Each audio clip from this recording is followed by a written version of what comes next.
Om Namo Bhagavate Vasudevaya. Om Namo Bhagavate Vasudevaya. Om Namo Bhagavate Vasudevaya.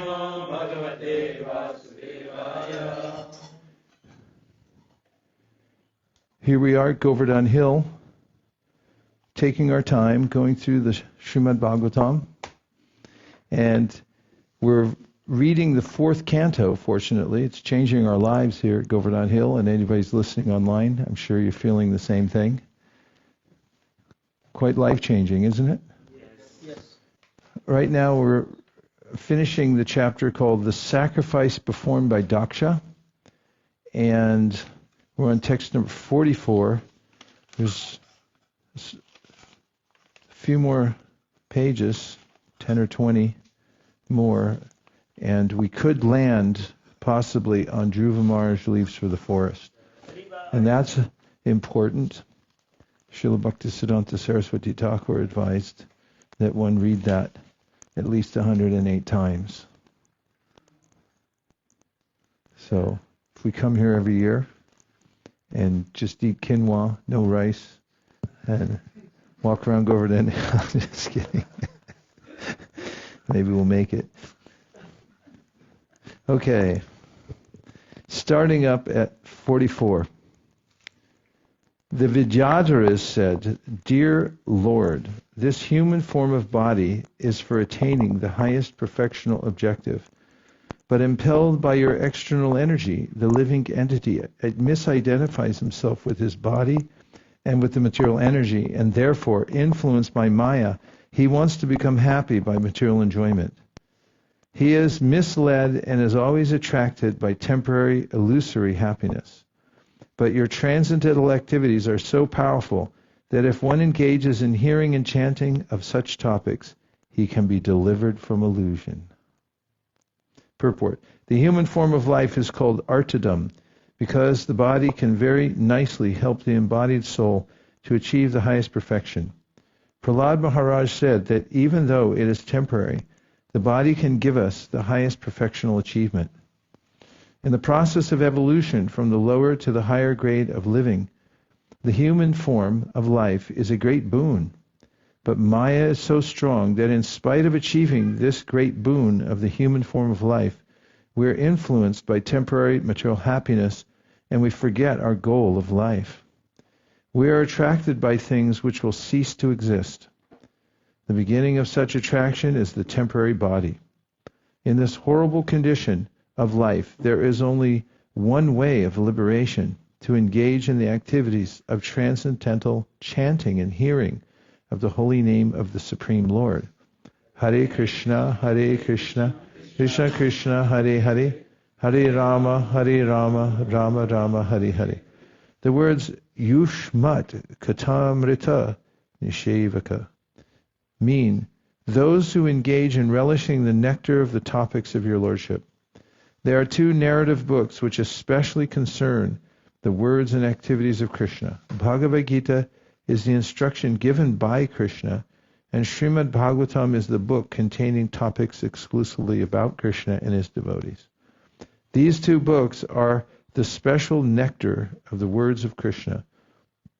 For those who engage in the preaching of these 2 Vedic literatures, it is very easy to get out of the illusory conditional life imposed upon us by Maya. The illusion is that the conditioned soul does not try to understand his spiritual identity.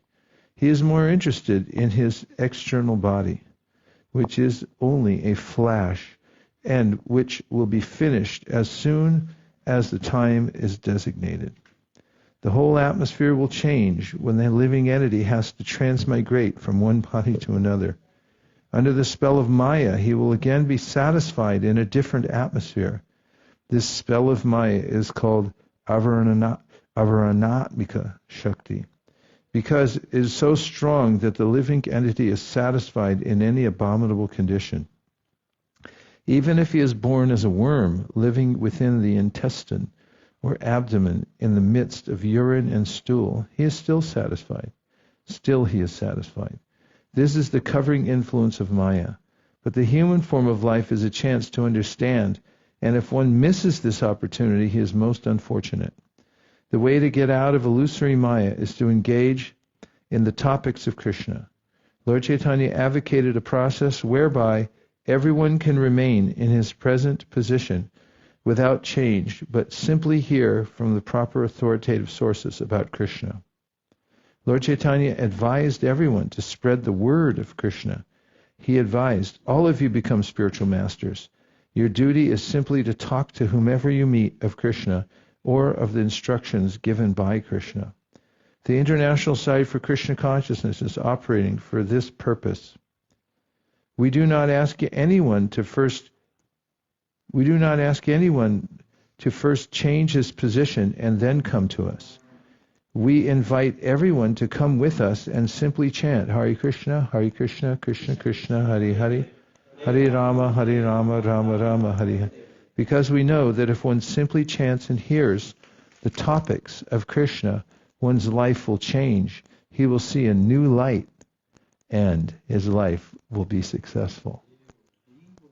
What a way to start off. 45. The Brahmanas said, Dear Lord, you are sacrifice personified. You are the offering of clarified butter. You are the fire.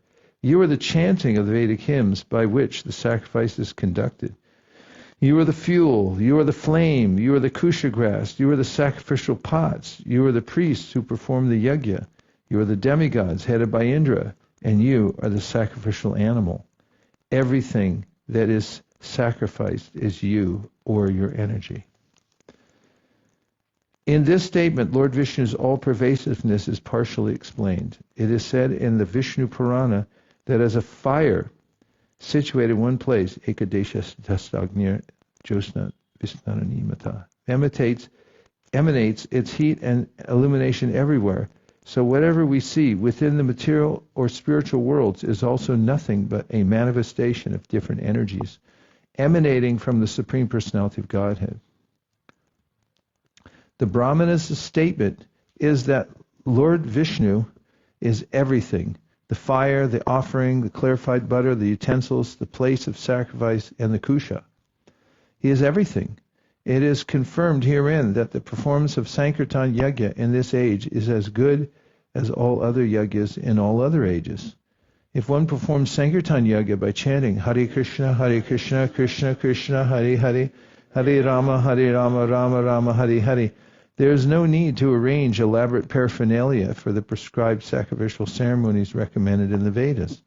In the chant of the holy names Hare Krishna, Hari and Krishna, Hare means the energy of Krishna, and Krishna is the Vishnu Tattva. Combined together, they are everything. In this age, persons are harassed by the influence of Kali Yuga and cannot arrange for all the requisite paraphernalia for performing sacrifice as recommended in the Vedas. But if one simply chants Hare Krishna, it is to be understood that he is performing all kinds of yajna, because there is nothing within our vision except Hare, the energy of Krishna, and Krishna. There is no difference between Krishna and his energies. Thus, since everything is a manifestation of his energy, it is to be understood that everything is Krishna. One simply has to accept everything in Krishna consciousness, and he is a liberated person.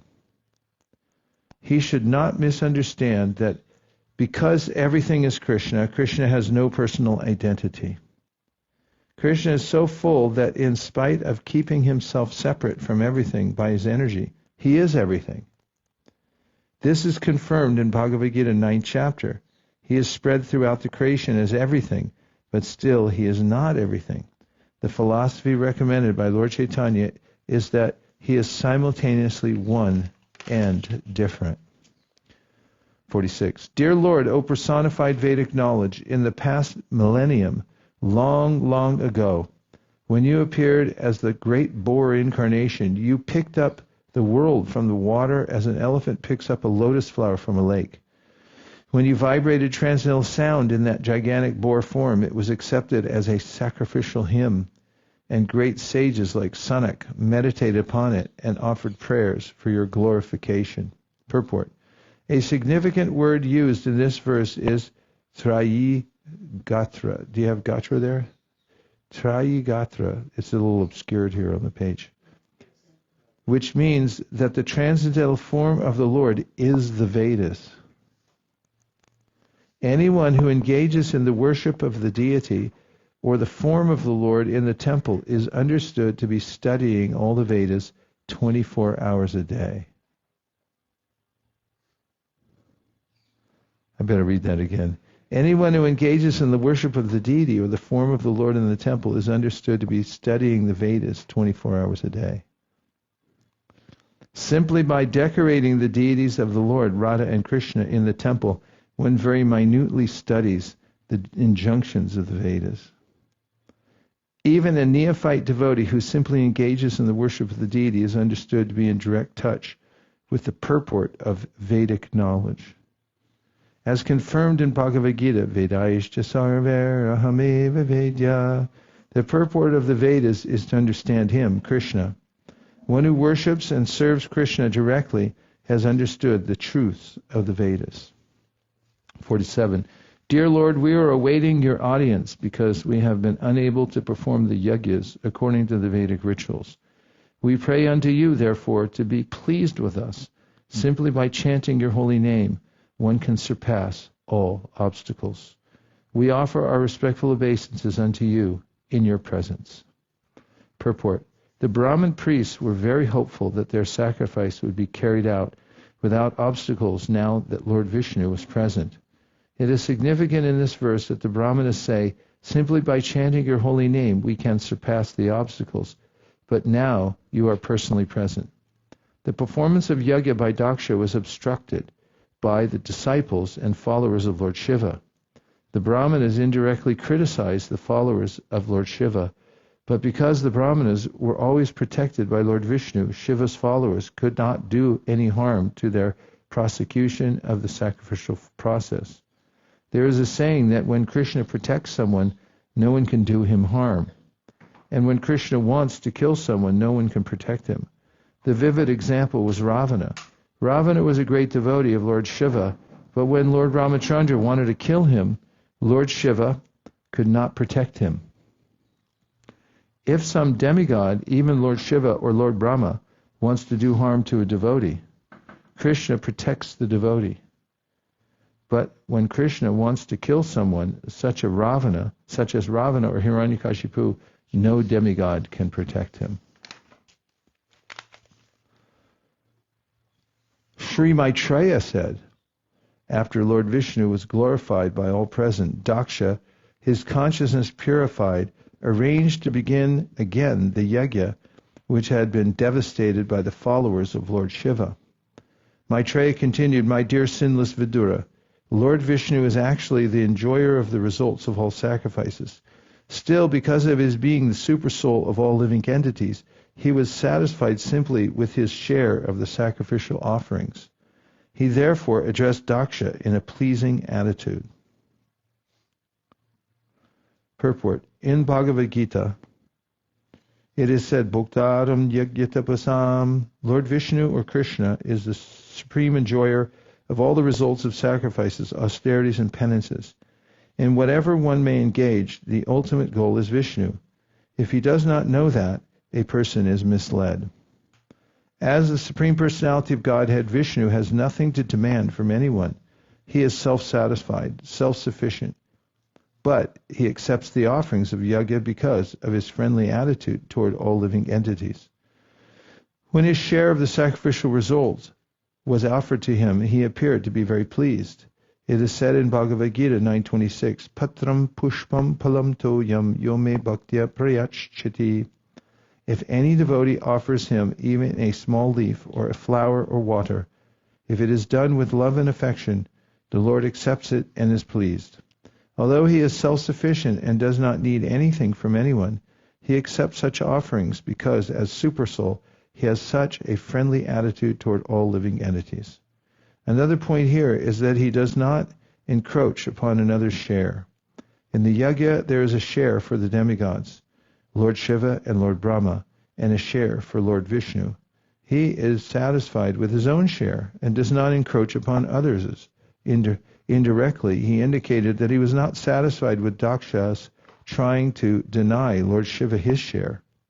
Maitreya addressed Vidura as sinless because Vidura was a pure devotee and never committed any offense to any demigod. Although Vaishnavas accept Lord Vishnu as the supreme, they are not prone to offend demigods. They give them proper respect. Vaishnavas accept Lord Shiva as the best Vaishnav. For a Vaishnav, there is no possibility of offending any demigods, and the demigods are also pleased with the Vaishnav because they're faultless devotees of Lord Vishnu. It's interesting, he didn't like to. He doesn't like ball hogs.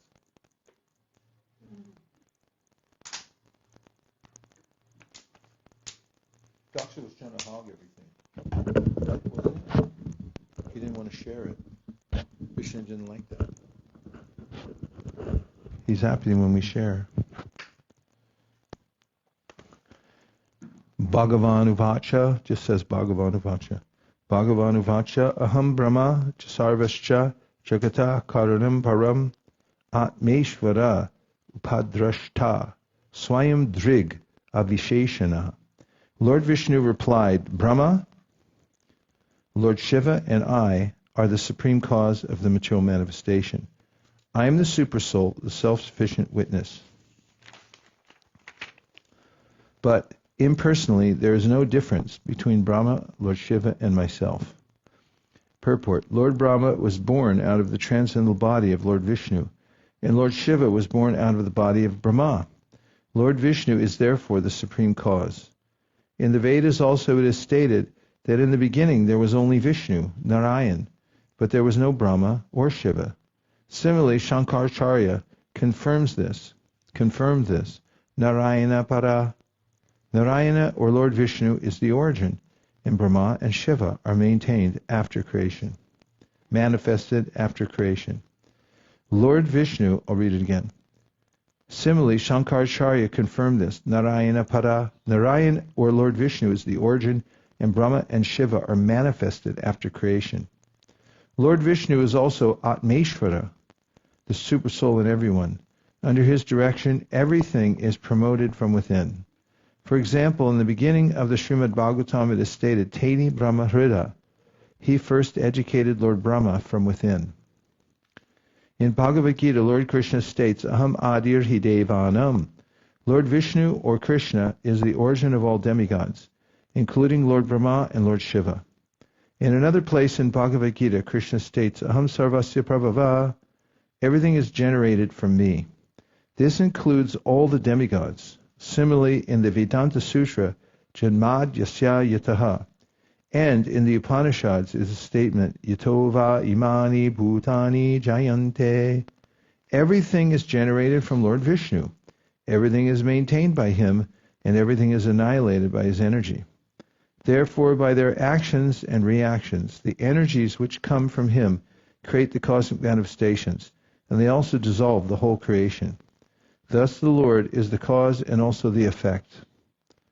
Whatever effect we see is the interaction of his energy, and because the energy is generated from him, he is both cause and effect. Simultaneously, everything is different and the same. It is said that everything is Brahman, Sarvam Kalavidam Brahma. In the highest vision, nothing is beyond Brahman, and therefore Lord Brahma and Lord Shiva are certainly non-different from him. 51. The Lord continued, My dear Daksha Dvija, I am the original personality of Godhead. But in order to create, maintain, and annihilate this cosmic manifestation, I act through my material energy. And according to the different grades of activity, my representations are differently named. Purport. As explained in Bhagavad Gita 7.5, Jiva Bhutam Mahabaho, the whole world is energy released from the Supreme Source. Hey, that's a good book distribution line. The whole world is energy released from the Supreme Source. The personality of Godhead, who, it is further stated in Bhagavad Gita, acts in superior energies and inferior energies. The superior energy is the living entity, who is part and parcel of the Supreme Lord. As parts and parcels, the living entities are not different from the Supreme Lord. The energy emanated from him is not different from him, but in the actual activity of this material world, the living entity is under the different qualities of material energy and in different forms. There are 8,400,000 life forms. The same living entity acts under the influence of the different qualities of material nature. The entities have different bodies, but originally, in the beginning of creation, Lord Vishnu is alone. For the purpose of creation, Brahma is manifested, and for the annihilation, there is also Lord Shiva. As far as the spiritual entrance into the material world is concerned, all beings are part and parcel of the Supreme Lord, but under the covering of different material qualities, they have different names. Lord Brahma and Lord Shiva are qualitative incarnations of Vishnu as guna avatars, and Vishnu with them accepts control of the quality of goodness. Therefore, he is also a qualitative incarnation like Lord Shiva and Lord Brahma. Actually, the different names exist for different directions. Otherwise, the origin is one only. Sattvam rajas tamayiti prakritir gunasta yukta parapurusha eka iha siddhate stityade hari varinchi hareti samja shiyamsi tatra kalu sattvatanor nrinam suhu. The Lord continued, one who is not in proper knowledge thinks that demigods like Brahma and Shiva are independent, or he even thinks that the living entities are independent. Purport. The living entities, including Brahma, are not independently separated, but are counted within the marginal potency of the Supreme Lord. The Supreme Lord, being the super soul in every living entity, including Lord Brahma and Lord Shiva, is directing everyone in the activities of the material modes of nature. No one can act independently of the sanction of the Lord, and therefore indirectly no one is different from the Supreme Person. And certainly Brahma and Rudra, who are incarnations of the material modes of nature, passion and ignorance, are not. 53. A person with average intelligence does not think the head and other parts of the body to be separate. Similarly, he does not differentiate Vishnu, the all-pervading personality of Godhead, from anything or any living entity. Purport. Whenever there is disease in any part of the body, the whole body takes care of the ailing part. Similarly, a devotee's oneness is manifested in his compassion for all conditioned souls. Bhagavad Gita says, Pandita Samadarshina, those who are learned see everyone's conditional life equally. Bhagavad Gita 5:18. Devotees are compassionate to every conditioned soul, and therefore they are known as aparakya buddhi. Because devotees are learned and know that every living entity is part and parcel of the Supreme Lord, they preach Krishna consciousness to everyone so that they may be happy. If a particular part of the body is diseased, the whole attention of the body goes to that part. Similarly, devotees care for any person who is forgetful of Krishna and therefore in material consciousness. The equal vision of the devotee is that he works to get all living entities back home, back to God.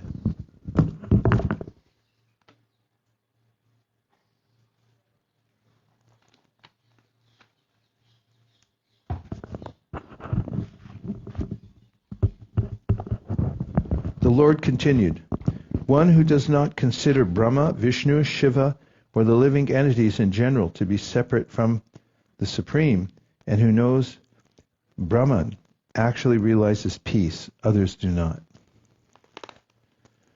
Purport. Two words are very significant in this verse. Trayanam indicates three, namely Lord Brahma, Lord Shiva, and Lord Vishnu. Vidam means different. They are three, and therefore they are separate. But at the same time, they are one. This is the philosophy of simultaneous oneness and difference, which is called Achintya Veda Bhed Tattva. The example given in this Brahma Samhita is that milk and yogurt are simultaneously one and different. Both are milk, but the yogurt has become changed. In order to achieve real peace, one should see everything and every living entity, including Lord Brahma and Lord Shiva, as non-different from the Supreme Personality of Godhead. No one is independent. Every one of us is an expansion of the Supreme Personality of Godhead. This accounts for unity in diversity. There are diverse manifestations, but at the same time, they are one in Vishnu.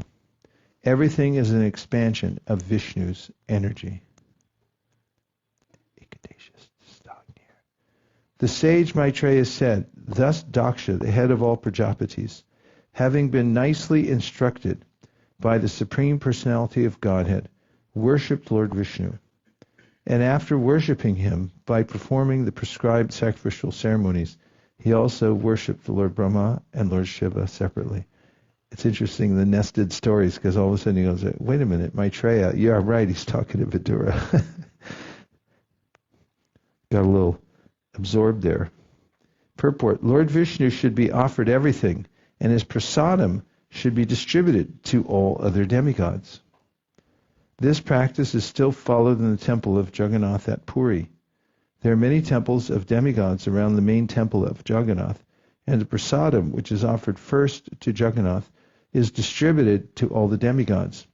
The deity of Bhogalin is worshipped with the prasadam of Vishnu, and also in the famous Lord Shiva temple of Bhuvaneshwar, the prasadam of Lord Vishnu or Lord Jagannath is offered to the deity of Lord Shiva. This is the Vaishnava principle. The Vaishnava does not deride even ordinary living entities, including the small ant.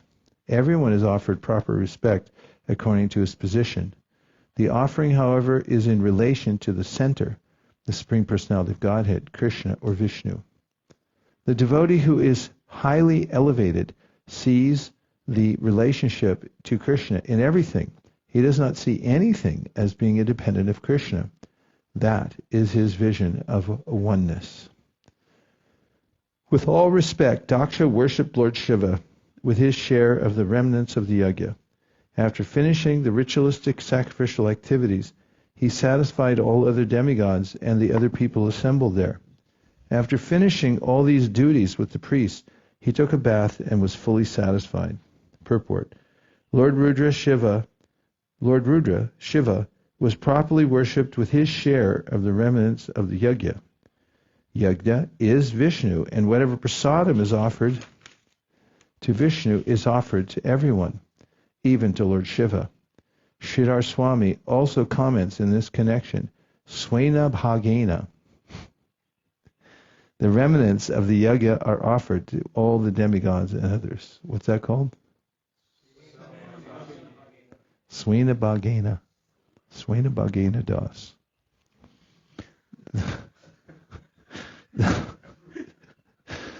Thus, worshipping the Supreme Lord Vishnu by the ritualistic performance of sacrifice, Daksha was completely situated on the religious path. Besides that, all the demigods who had assembled at the sacrifice blessed him that he might increase his religiosity, and then they left. Purport. Although Daksha was considerably advanced in religious principles, he awaited the blessings of the demigods. Thus, the great sacrifice conducted by Daksha ended in harmony and peace. Maitreya said, I have heard that after giving up the body she had received from Daksha, too bad Nanda's not here, she wanted to hear this part. She's outside. Are you out there? Here it is. We finally found your verse. Maitreya said, I have heard that after giving up the body she had received from Dakshayani,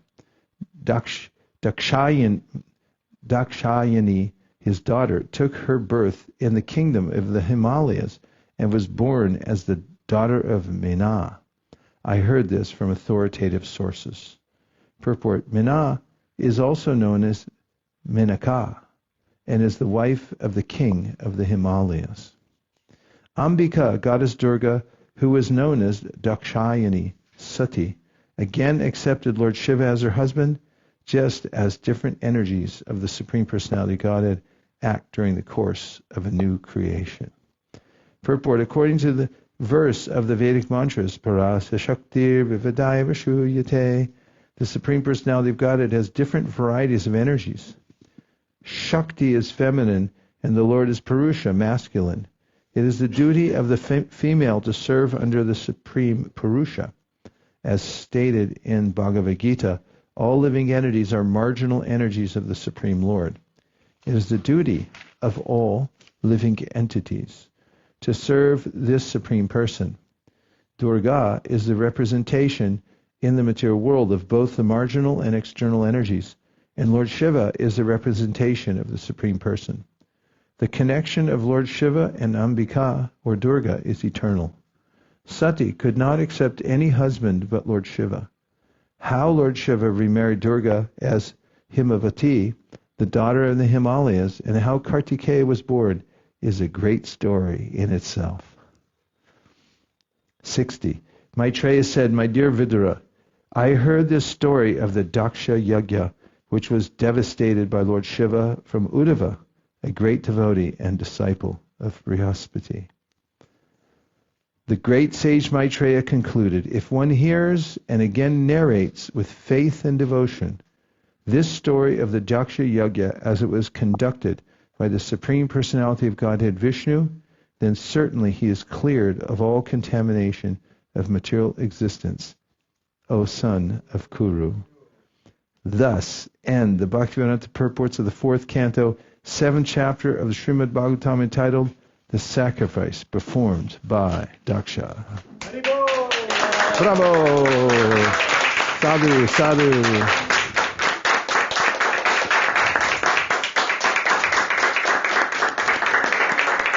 Well done, well done.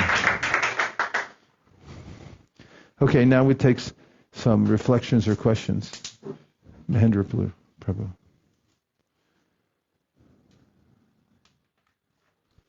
I was struck by this purport to text 53. The text says, a person with average intelligence does not think the head and other parts of the body to be separate. Similarly, my devotee does not differentiate Vishnu, the all-pervading personality of Godhead, from any thing or any living entity. So it can give such a scope for impersonal interpretation, right? But Prabhupada right there starts, whenever there is a disease in any part of the body, the whole body takes care of the ailing part. Similarly, the devotee's oneness is manifested in his compassion for all living entities. And then again, Prabhupada laid down states the same thing. If a particular part of the body is diseased, the whole attention of the body goes to that part. Similarly, devotees care for any person who is forgetful of Krishna. Masterful. I was reading, it's so voluminous and just flows naturally, and I was thinking how supernatural it is that Prabhupada would just sit down and it would just all pour out. Just speak it like an ocean of nectar literally flowing out, literary nectar. Any more reflections or questions?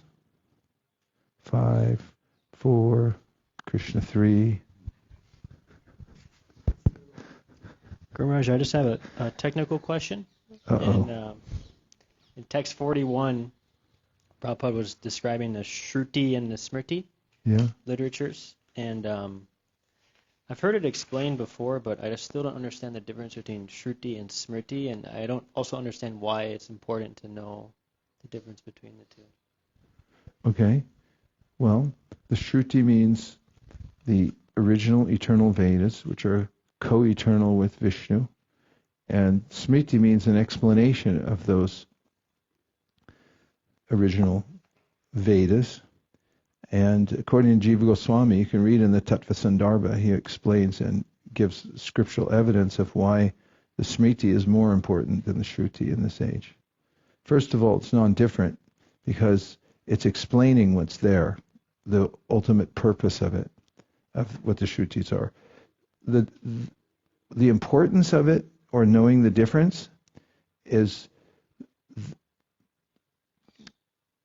the purpose of the Smriti really is to explain in a language that people can understand and also have access to. As Radhikaraman Prabhu so aptly said, a high-minded philosophy that doesn't have access to everybody, doesn't offer access to everyone, is a useless philosophy. So you can look at it as the ultimate purpose of all the Vedas is explained and given access, gives access to people everywhere through the Smriti and its explanations of what the Vedas are. Does that help? Okay. Krishna 5, Krishna 4, Krishna 3, Krishna 2. Yes?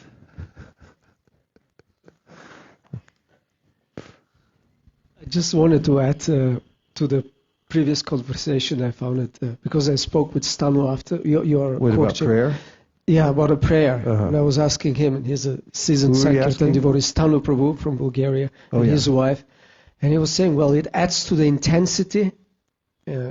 And he compared, just praying in the mind. But when you sincerely cry, and he was telling me many stories from the street, when almost there was instantaneous reciprocation from Krishna when he verbalized the prayer. Yeah. So it's increased the intensity. And I also thought about that it's an expression of love, and it's much more powerful when you say it. Mm. It's like when you have a relationship and you kind of say, well, I love you, but you don't say it, but it's expected that you express it, and it's much more That's powerful. a good one. I had a realization about it. Sorry, 1 second.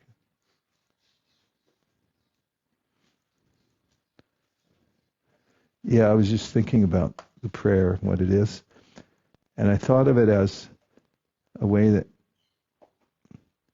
I thought of the metaphor of tuning a radio. Maybe nobody has that experience nowadays, but in the old days, kids, there used to be radios. And they had a knob on it. And you actually had to turn it to get it on the right frequency so that it would catch the sound vibration coming through. And I was thinking about, we might not even know what our state of consciousness is, but when we say it out loud, when we pray, we hear the tone of our voice, we feel viscerally what we mean when we're saying it. In other words, through our words. And we may not be tuned properly. And so when we pray, we give our own prayers, we become more aware of our own sincerity.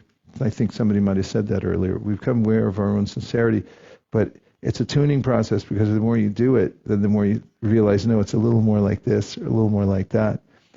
And then another aspect of it is, if we offer prayers that are already vetted and that were written by pure devotees, then I'll need to extend the metaphor for that, but the way it is we're automatically tuned. We're using our voice, but we're saying it the perfect words of somebody else, and then we get that resonance with it, so it becomes satisfying. Yes, Mataji, please go ahead. I was reflecting on... From the Outside People's Party. Reflecting on text 47, where it says that if Krishna wants to kill someone, no one can save them, and if Krishna wants to save someone, no one can kill them. I remember that because when I was teaching at the Gurukul at New Govardhan in Australia, and I was teaching the preschoolers, the 4-year-olds, the song Mare Krishna Rakhe Ke, Rakhe Krishna Mare Ke, and I was just reflecting that even the pastime of Prahlad Mahārāja and Hiranyakashipu, that he was so powerful that just by moving his eyebrow, then all the demigods were afraid of him, but even he was vanquished. So even if one endeavors materially, I was reflecting for in our lives, practical lives, that we may endeavor materially, but if something is not meant to be, it's a useless waste of time, because Krishna is not sanctioning it.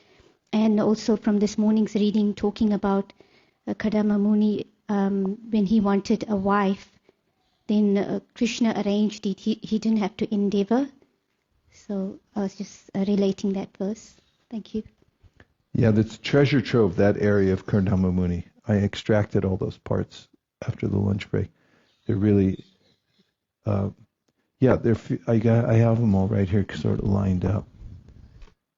And yeah, just a few thoughts. Prayer is like tuning a radio. When we speak what's in our heart, both the Lord and we can hear what comes out. When what we have in our heart is best detected when it is spoken. Just as a fool is not discovered until they speak, a pure devotee is not discovered until they speak. And then as far as protection goes, what are the ways that Krishna protects us? He protects our spiritual assets. Neha bikramana shosti. Quote, but those who always worship me with exclusive devotion, meditating on my transcendental form, to them I carry what they lack and I preserve what they have. In this endeavor, there's no loss or diminution. And a little advancement on this path can protect one from the most dangerous type of fear. Excerpt from purport, activity in Krishna consciousness, or acting for the benefit of Krishna without expectation of sense gratification, is the highest transcendental quality of work. Even a small beginning of such activity finds no impediment, nor can that small beginning be lost in any stage. Then from Ananyas Chintayantamam, but those who always worship me with exclusive devotion, meditating on my transcendental form, to them I carry what they lack and I preserve what they have. Purport excerpt. Shema refers to the merciful protection of the Lord. The Lord helps the devotee to achieve Krishna consciousness by yoga, and when he becomes fully Krishna conscious, the Lord protects him from falling down to a miserable condition of life. And then from 325:38, the Lord continued, my dear mother, devotees who receive such transcendental opulences are never bereft of them. Neither weapons nor the change of time can destroy such opulences. Because the devotees accept me as their friend, their relative, their son, preceptor, benefactor, and supreme deity, they cannot be deprived of their possessions at any time. Excerpt from purport. As the devotees are concerned, their assets, the achievement of devotional service, and the consequent opulence of Vaikuntha, even on this planet, are never destroyed. Continued, one should be intelligent enough to worship only the Supreme Personality of Godhead in its different forms as Lakshmi, Narayan, Sita, Ram, and Radha Krishna. Thus one will never be cheated. By worshipping the demigods, one may elevate himself to the higher planets, but during the dissolution of the material world, the deity and the abode of the deity will be destroyed. But one who worships the Supreme Personality of Godhead is promoted to the Vaikuntha planets, where there is no influence of time, destruction, or annihilation. The conclusion is that the time influence cannot act upon devotees who have accepted the Supreme Personality of Godhead as everything. Why pray? When we pray to Krishna, we express our sincere dependence on him. If we don't pray, Krishna may think that we want to go it on our own without his help. When we pray, we become aware of our need for shelter. Then Sakradeva Prapanoyas. It is my vow, says Ramachandra, that if one only once seriously surrenders unto me, saying, my dear Lord, from this day I am yours, and prays to me for courage, I shall immediately award courage to that person, and he will always remain safe from that time on. Sorry, that fan's not on. It's the way they have this room wired. Srimad Bhagavatam 4.7.30, purport. Ignorant personalities or conditioned souls. Is this okay? All right. Okay, 3 people said yes. Everyone else can take a break. Ignorant personalities or conditioned souls have no choice but to accept their precarious condition under material nature. Got no choice. The only remedy is to surrender to Vishnu and always pray to be excused. One should depend only on the causeless mercy of the Lord for deliverance and not even slightly on one's own strength. That is the perfect position of a Krishna-conscious person. The Lord is everyone's friend, but he is especially friendly to the surrendered soul. The simple process, therefore, is that a conditioned soul should remain surrendered to the Lord and the Lord will give him all protection to keep him out of the clutches of material contamination. Then we have the prayers purify the elements of our bodies and mind, like the Bhuta Shuddhi. You know the Bhuta Shuddhi from our Padati, Archana Padati. You say that prayer to purify the elements of the body. And then Bhagavatam 3:21-23, the Supreme Lord said, having come to know what was in your mind, I have already arranged for that for which you have worshipped me well through your mental and sensory discipline. Excerpt. The personality of Godhead knew the heart's desire of Kardama Muni, and he had already arranged for the fulfillment of his desires. He never disappoints a sincere devotee, regardless of what he wants. But he never allows anything which will be detrimental to the individual's devotional service. And then 3:21-28, excerpt from Purport, it is said that if we pray to the Supreme Lord in every transaction of our material existence, everything will be done very nicely and just suitable to our heart's desire.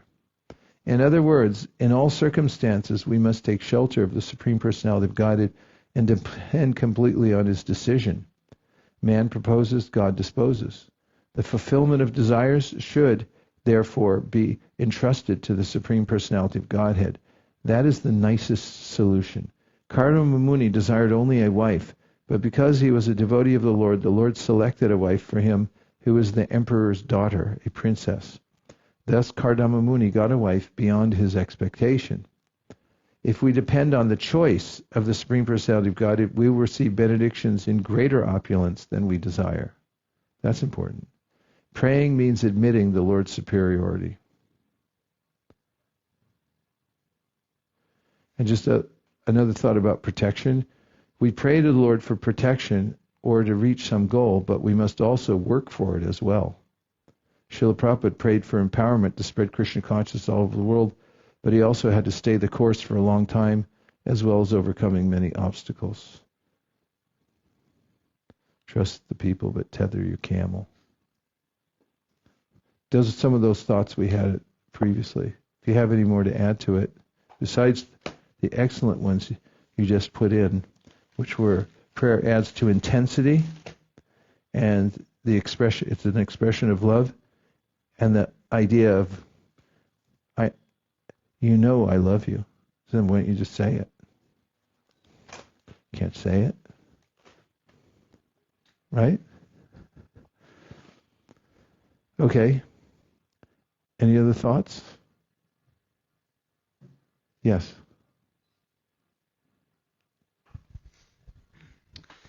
Just to sort of confirm what you said about the frequency of our prayers, something interesting I've noticed in devotional life is that you can make a prayer, but if you make your prayer in the right mood, then it feels like your prayer went through properly. It feels like it went through. Otherwise, it maybe didn't go through. But when you make a prayer in the right mood, it feels like Krishna really heard it. We really get reciprocation from it. So I'm always looking for moments when, some devotional sentiments arise. Then you think about, that's a moment I should make a good prayer now. I should take advantage of this moment. I mean, is that sort of a true observation? It's a thing, yeah. It's an astute observation, definitely. It could be backed up with the verse I quoted earlier, Janmaishvarya Shrita Shribir Edamana Madapuman Naivar Yabidhatum Vai Twamakinshana Gocharam. This is Kunti saying that one should be a kinshana. Kinshana means something, and akinshana means not something. It means that I'm bereft, I don't have anything. And a kinshana gochara means the mood you have to be in so that Krishna will accept something from you. Like you're just depending on him. You're not coming to him already materially satisfied. And Janmaishvarya Shuta Shibir lists the ways in which people become materially intoxicated. They think I'm so cool. And then they don't have the wherewithal to chant, to say a prayer in the right mood. Yes, Prabhu?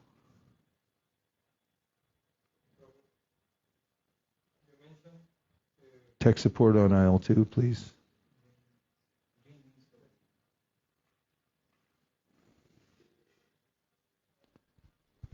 Sorry. You mentioned a few minutes before that someone can pray according to other acharyas or pure devotees, and we can repeat that prayer. Yeah. And now we are just discussing about one's own prayer, maybe not perfect. What should be more recommendable? So, which of them? It's all good. As long as it's not some concoction or it's in the wrong mood. Prabhupada writes in one of his small books that one should feel free to reveal one's mind in prayer to the Lord and tell him how you're being tossed in the ocean of material existence. This is a kind of prayer where the devotee said, Prabhupada said, tell the Lord I'm being tossed like this and like that. And if it's offered, a sincere prayer, but it should follow the etiquette and the siddhanta.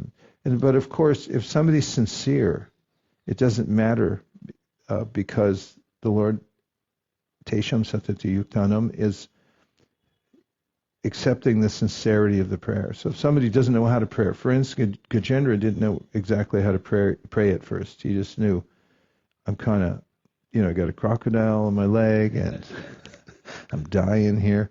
And so he just very sincerely started the process.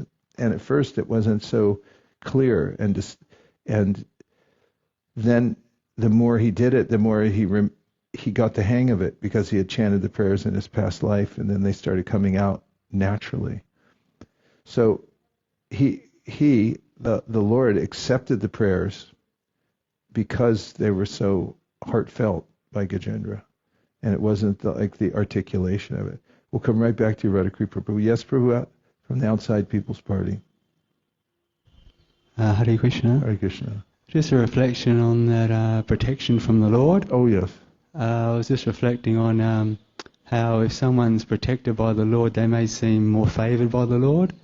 And someone they might seem more favourable? More favoured by the Lord if they're protected. And one who isn't protected by the Lord may have not as much mercy. But we can see in the Battle of Kurukshetra how Arjuna was constantly protected by the Lord. And we're seeing that he was getting a lot more favour. But we see that Bhishma Dev eventually got killed on the battlefield. So it seemed like maybe he wasn't protected by the Lord. But sometimes the Lord may do that, may not protect a devotee just to show how glorious they are in accepting that unfavourable situation. And we can see that Bhishma Dev ended up becoming more glorious because he was mentioned in the page of the Srimad Bhagavatam. You're hired. Now we see why we fly you all the way in here from New Zealand. New Zealand? Australia, sorry about the big offense. From New Zealand. These are brilliant points. Absolutely brilliant. Shastric and just gets the subtlety. Thank you. Sadhu, sadhu. 50 points for the Outside People's Party.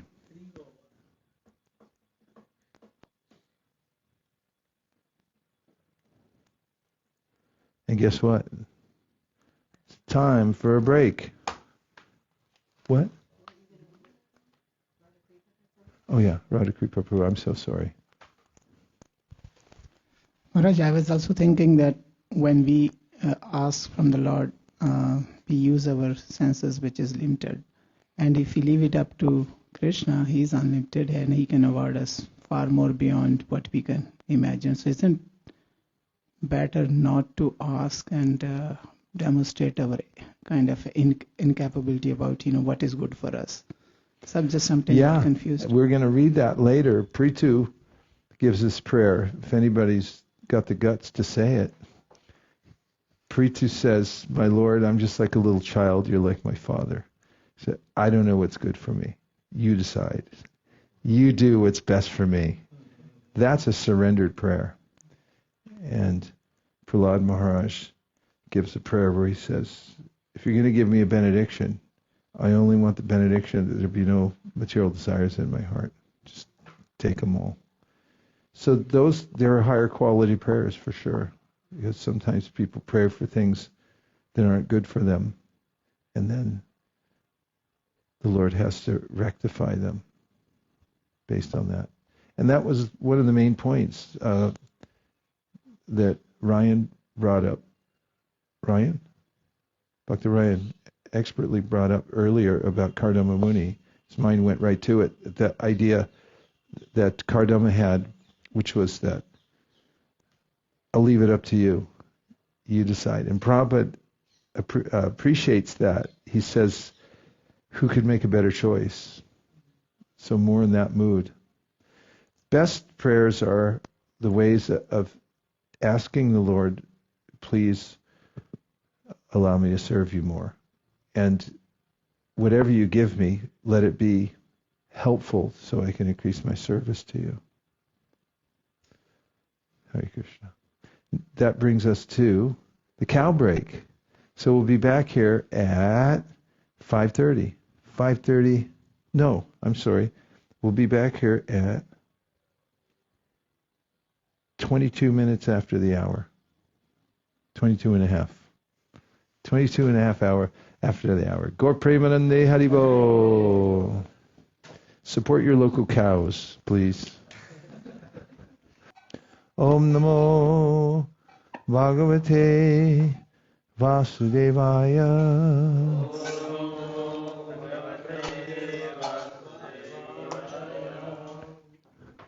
Now we're entering into a new phase of our reading, and that is Dhruva Mahārāja leaves home for the forest. Buckle your seat belts. Text 1. The great sage Maitreya said, the 4 great Kumara sages, headed by Sanaka, as well as Narada, Ribu, Hamsa, Aruni, and Yati, all sons of Brahma, did not live at home, but became Urdhvareta or Naishtika brahmacharis, and unadulterated celibates. Purport. The system of brahmacharya has been current since the birth of Brahma. A section of the population, especially male, did not marry at all. Instead of allowing their semina to be driven downwards, they used to lift the semina to the brains. They are called Urdhvareta, those who lift up. Semina is so important that if by the yogic process one can lift the semina up to the brain, he can perform wonderful work. One's memory is enabled to act very swiftly, and the duration of life is increased. Yogis can thus perform all kinds of austerity with steadiness and can be elevated to the highest perfectional stage, even to the spiritual world. Vivid examples of brahmacharis who accepted this principle of life are the 4 sages Sanak, Sanandana, Sanatana, and Sanat Kumara, as well as Narada and others. Another significant phrase here is Naite Grihan Hyavasan. They did not live at home. Griha means home as well as wife. In fact, home means wife. Home does not mean a room or a house. One who lives with a wife lives at home. Otherwise, a sannyasi or brahmachari, even though he may live in a room or in a house, does not live at home. That they did not live at home means that they did not accept a wife, and so there was no question of their discharging semina. Semina is meant to be discharged when one has a home, a wife, and an intention to beget children. Otherwise, there is no injunction for discharging semina. These principles were followed from the beginning of creation, and such brahmacharis never created progeny. This narration deals with the descendants of Lord Brahma from Manu's daughter Prasuti. Prasuti's daughter was Dakshayani, or Sati, in relation to whom the story of the Jaksha Yajna was narrated. Maitreya is now explaining about the progeny of the sons of Brahma. Out of many sons of Brahma, the brahmachari sons, headed by Sanaka and Narada, did not marry at all, and therefore there is no question of narrating the history of their descendants. 2. Irreligion was also Brahma's son, and his wife's name was Falsity. From their combination, 2 demons named Damba and bluffing, and Maya or cheating were born, and they were taken by a demon named Niriti, who had no children. Purport. It is understood herein that Adharma, irreligion, was also a son of Brahma, and he married his sister, Mrisha. This was the beginning of sex life between brother and sister. This unnatural combination of sex life can be possible in human society only where there is a dharma, irreligion. It is understood that in the beginning of creation, Brahma created not only saintly sons like Sanaka, Sanatan, and Narada, but also demoniac offspring like Nriti, Adharma, Damba, and falsity. Everything was created by Brahma in the beginning. Regarding Narada, it is understood that because his previous life was very pious and his association was very good, he was therefore born as Narada.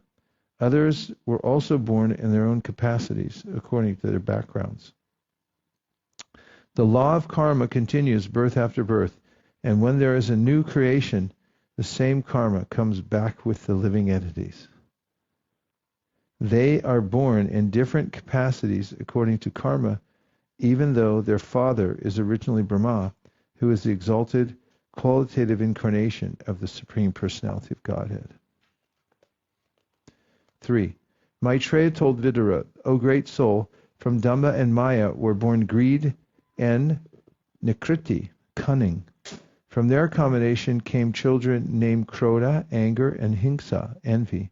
And from their combination were born Kali and his sister Durukti, harsh speech.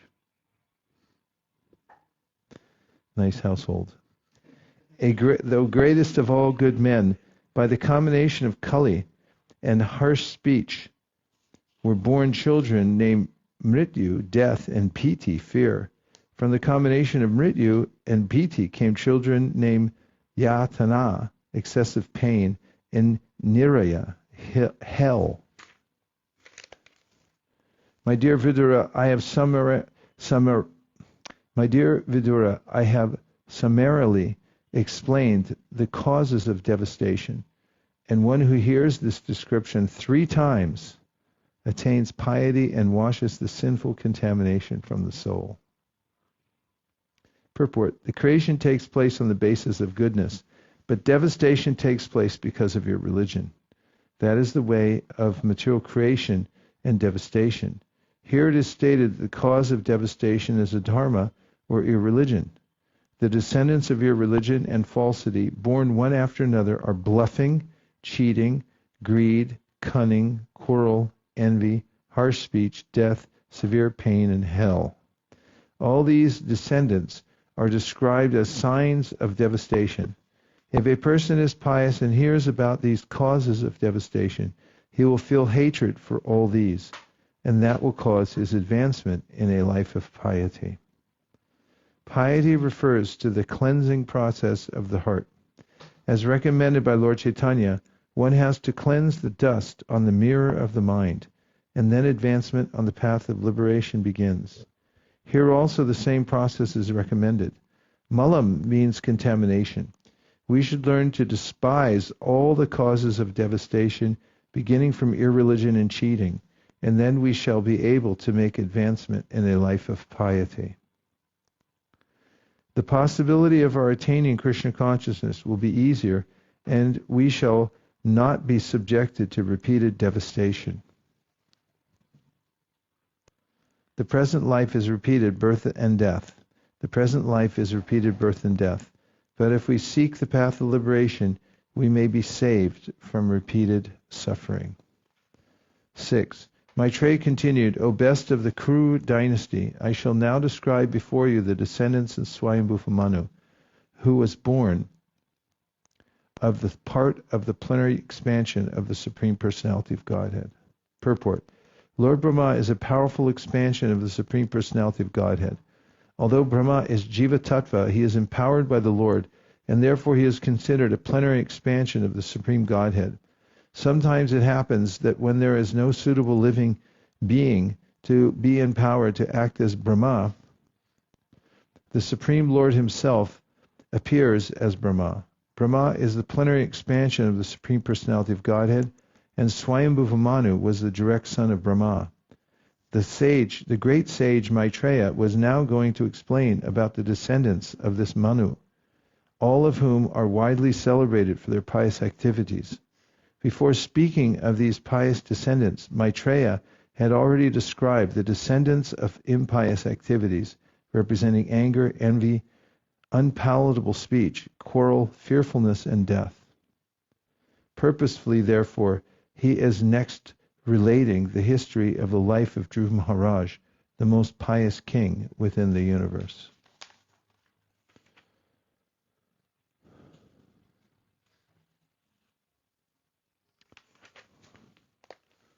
Wow. Swayambhuva Manu had 2 sons by his wife Shatarupa, and the names of the sons were Uttanapada and Priyavrata. Because both of them were descendants of the plenary expansion of Vasudeva, the Supreme Personality of Godhead, they were very competent to rule the universe, to maintain and protect the citizens. Purport: it is said that these 2 kings, Uttanapada and Priyavrata, were specially empowered by the Supreme Personality of Godhead, unlike the great king Rishabha, who is the Supreme Personality of Godhead himself. King Uttanapada had 2 queens named Suniti and Suruchi. Suruchi was much more dear to the king. Suniti, who had a son named Dhruva, was not his favorite. Purport: the great sage Maitreya wanted to describe the pious activities of the kings. Priyavrata was the first son of Swayambhuva Manu, and Uttanapada was the second. But the great sage Maitreya immediately began to speak of Dhruva Mahārāja, the son of Uttanapada, because he was very eager to describe pious activities. The incidents in the life of Dhruva Mahārāja are very attractive for devotees.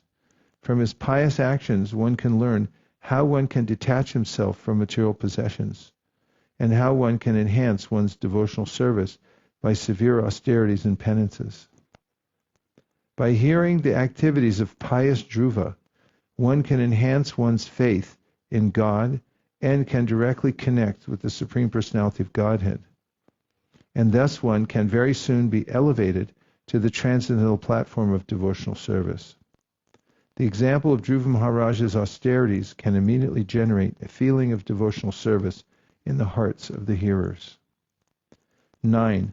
Once upon a time, King Uttanapada was patting the son of Suruchi, Uttama, placing him on his lap.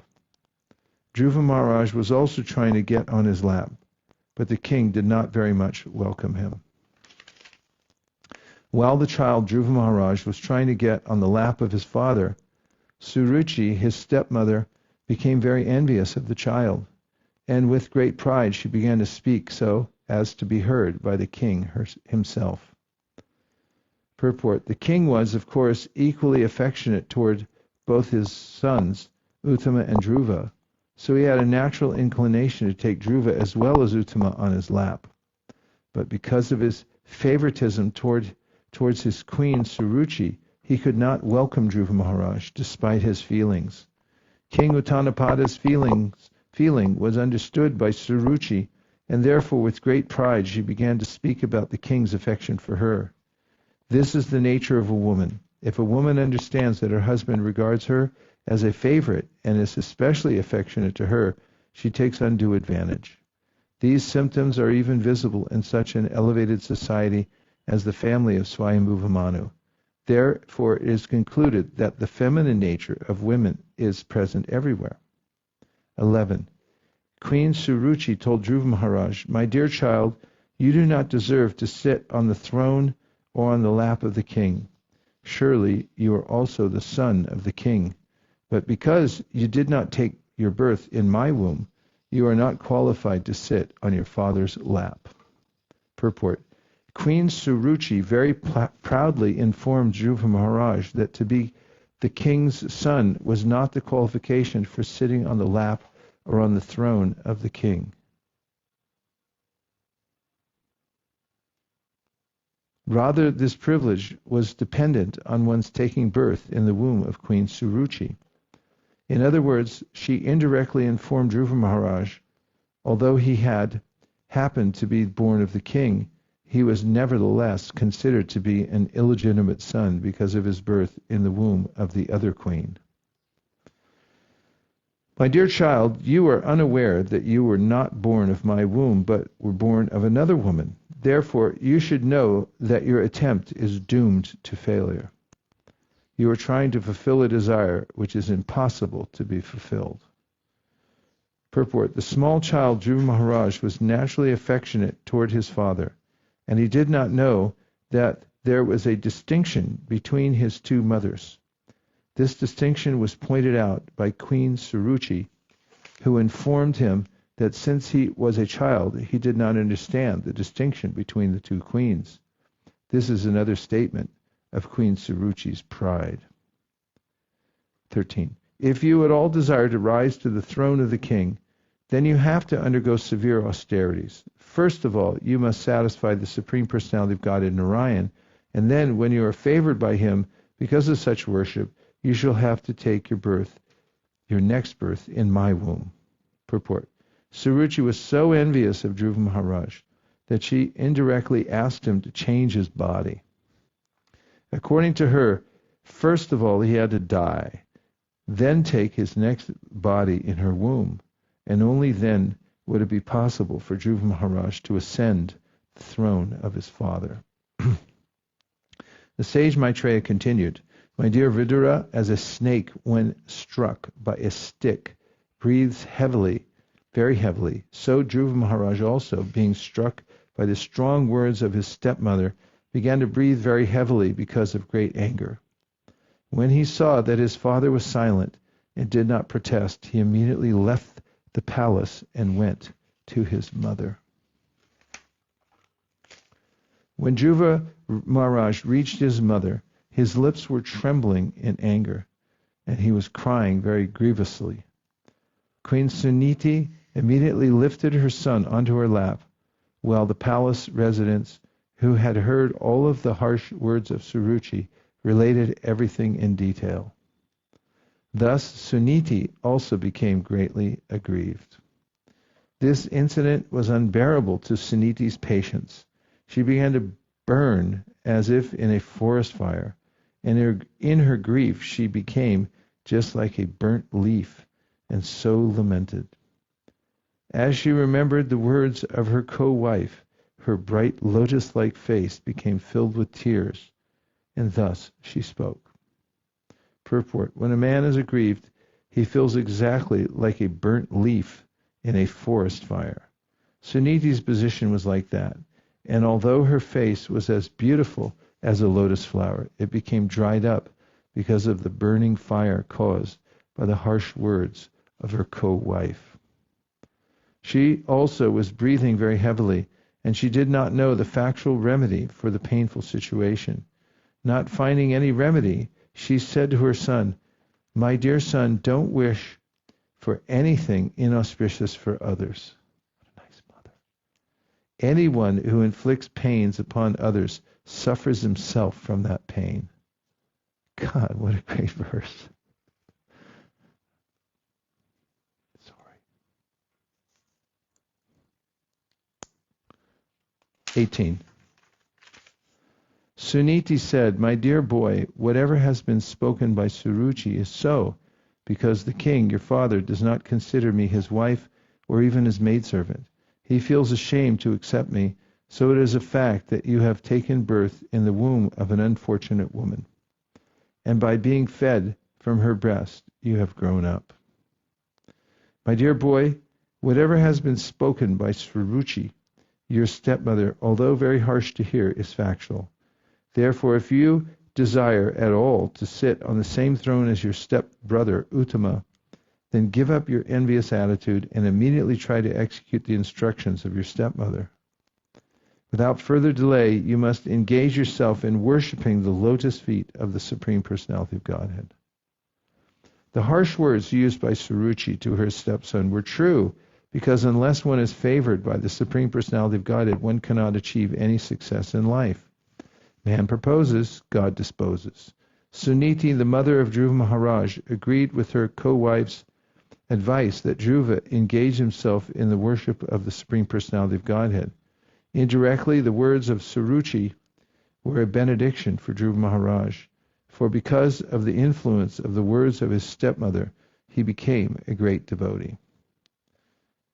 20. Suniti continued, the Supreme Personality of Godhead is so great that simply by worshipping his lotus feet, your great-grandfather, Lord Brahma, acquired the necessary qualifications to create this universe. Although he is unborn and is the chief of all living creatures, he was situated in that exalted post because of the mercy of the Supreme Personality of Godhead, whom even great yogis worship by controlling the mind and regulating the life air prana.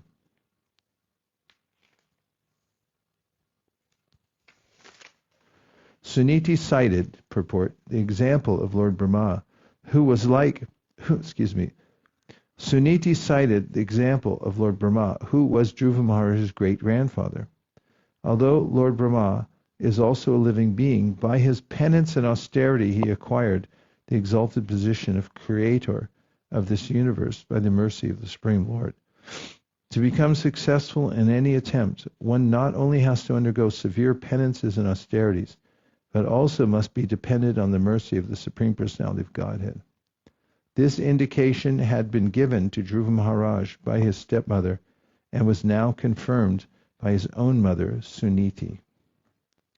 Suniti informed her son, your grandfather, Swayambhuva Manu, executed great sacrifices with distribution of charity, and thereby, with unflinching faith and devotion, he worshipped and satisfied the Supreme Personality of Godhead. By acting in that way, he achieved the greatest success in material happiness, and afterwards achieved liberation, which is impossible to obtain by worshipping the demigods.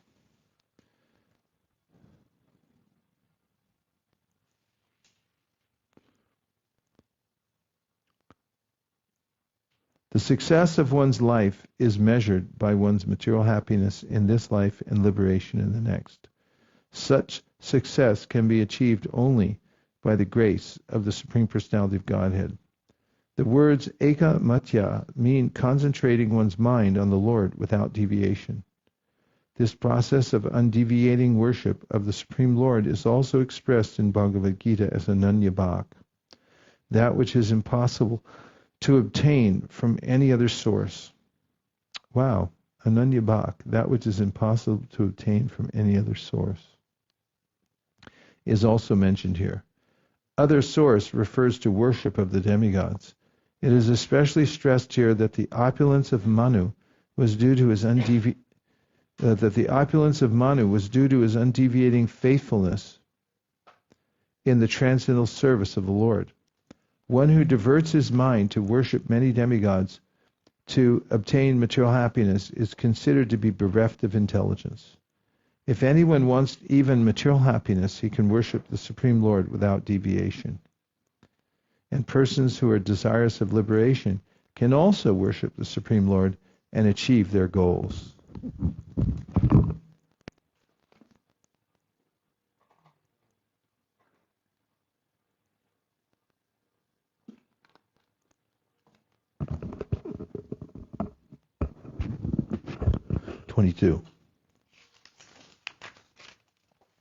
My dear boy, you also should take shelter of the Supreme Personality of Godhead, who is very kind to his devotees. Persons who are seeking liberation from the cycle of birth and death always take shelter of the lotus feet of the Lord in devotional service, becoming purified by executing your allotted occupation. Just situate the Supreme Personality of Godhead in your heart, and without deviating for a moment, engage always in his service. Purport: the system of bhakti yoga described by Queen Suniti to her son is the standard way of God realization. Everyone can continue in his constitutional occupational duties and at the same time keep the Supreme Personality of Godhead within his heart. This was also instructed by the Lord himself to Arjuna in Bhagavad Gita. Go on fighting, but keep me within your mind. That should be the motto of every honest person seeking perfection in Krishna consciousness. Do you like the motto? In this connection, Queen Suniti advised her son that the Supreme Personality of Godhead is known as Bhritya Vatsala, which indicates that he is very kind to his devotees. She said, "You came to me crying, having been insulted by your stepmother, but I am unable to do any good for you. But Krishna is so kind to his devotees that if you go to him, then the combined kindness of millions of mothers like me would be surpassed by his affectionate and tender dealings. When everyone else fails to mitigate one's misery, Krishna is able to help the devotee." Is that Zapparon? I see little Mosies flying around in here. Is it on? No?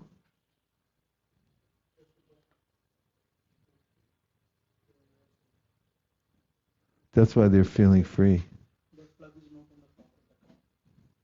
Oh. Where's Gopal Champu? Where's your citronella?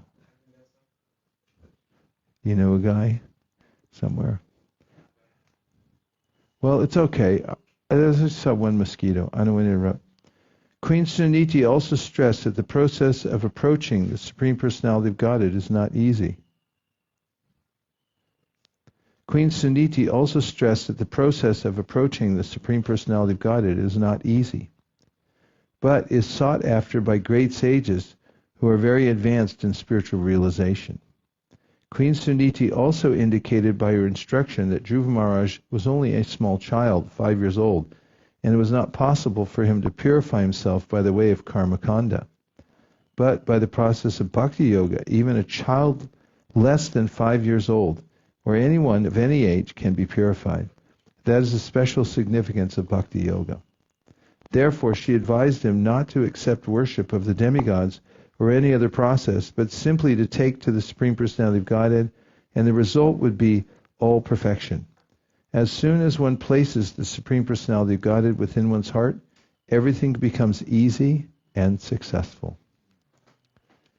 23. My dear Dhruva, as far as I am concerned, I do not find anyone who can mitigate your distressed condition but the Supreme Personality of Godhead, whose eyes are like lotus petals. Many demigods, such as Lord Brahma and others, seek the pleasure of the goddess of fortune, but the goddess of fortune herself, with a lotus flower in her hand, is always ready to render service to the Supreme Lord. Purports. Suniti pointed out herewith that the benediction received from the Supreme Personality of Godhead and that received from the demigods are not on an equal level. Foolish persons say that no matter whom one worships, one will get the same result, but actually that is not a fact. In Bhagavad Gita, it is also said that benedictions received from the demigods are all temporary and are meant for the less intelligent.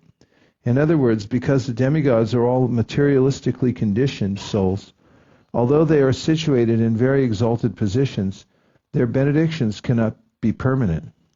Permanent benediction is spiritual benediction, since a spirit soul is eternal. It is also said in Bhagavad Gita that only persons who have lost their intelligence go to worship the demigods. Therefore, Suniti told her son that he should not seek the mercy of the demigods, but should directly approach the Supreme Personality of Godhead to mitigate his misery. Material opulences are controlled by the Supreme Personality of Godhead through his different potencies, and specifically the goddess of fortune. Therefore, those who are after material opulences seek the pleasure or mercy of the goddess of fortune. Even the highly placed demigods worship the goddess of fortune, but the goddess of fortune, Mahalakshmi herself, is always seeking the pleasure of the Supreme Personality of Godhead. Anyone, therefore, who takes to the worship of the Supreme Lord automatically receives the blessings of the goddess of fortune. At this stage of his life, Dhruva Mahārāja was seeking material opulences, and his mother advised rightly that even for material opulences it is better to worship not the demigods but the Supreme Lord.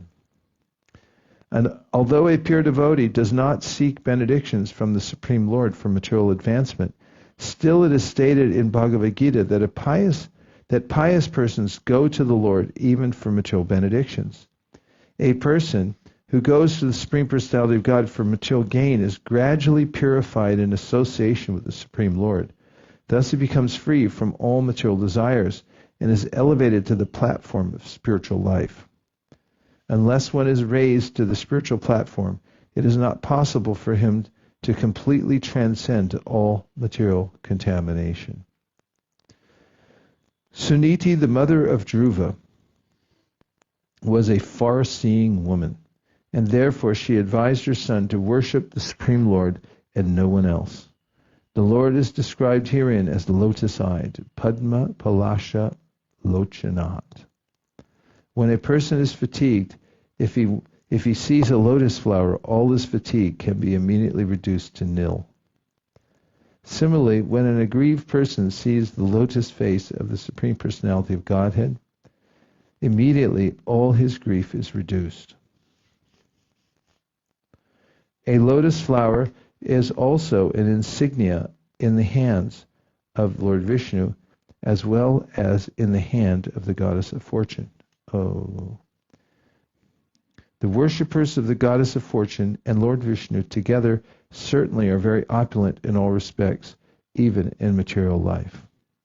The Lord is sometimes described as Shiva Vrinchi Nutam, which means that Lord Shiva and Lord Brahma also offer their respectful obeisances unto the lotus feet of the Supreme Personality of Godhead Narayan.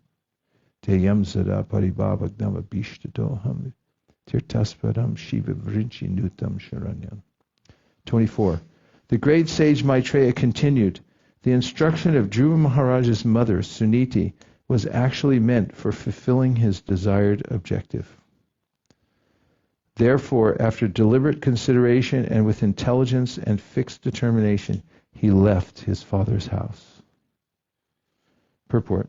Both the mother and the son were lamenting Dhruva Mahārāja's being insulted by his stepmother and his father's not having taken any step on this issue. But mere lamentation is useless. One should find out the means to mitigate one's lamentation. Thus both the mother and the son decided to take shelter of the lotus feet of the Lord because that is the only solution to all material problems. It is indicated in this connection that Dhruva Maharaj left his father's capital to go to a secluded place to search out the Supreme Personality of Godhead. It is the instruction of Prahlad Maharaj also that if one is seeking peace of mind, he should free himself from all contamination of family life and take shelter of the Supreme Personality of Godhead by going to the forest.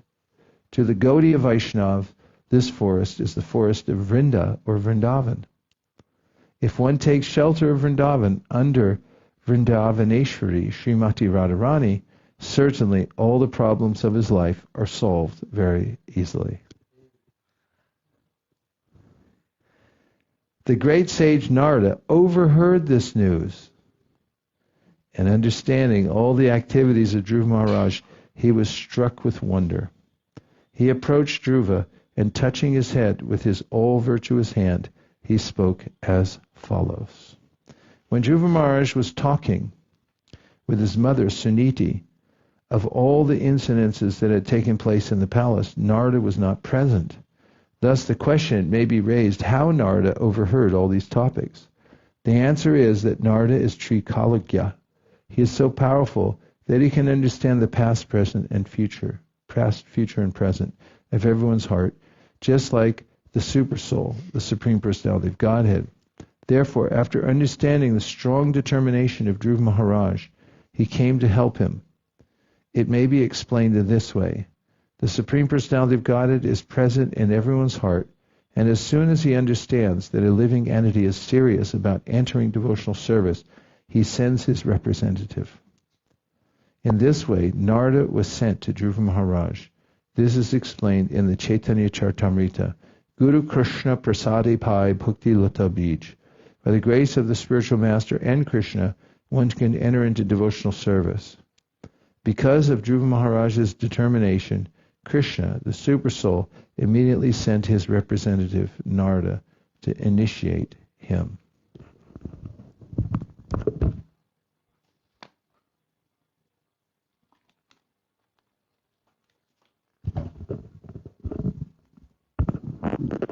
Reflections or questions? What time do we end? 6 or 6:30? Good. Yes, Prabhu.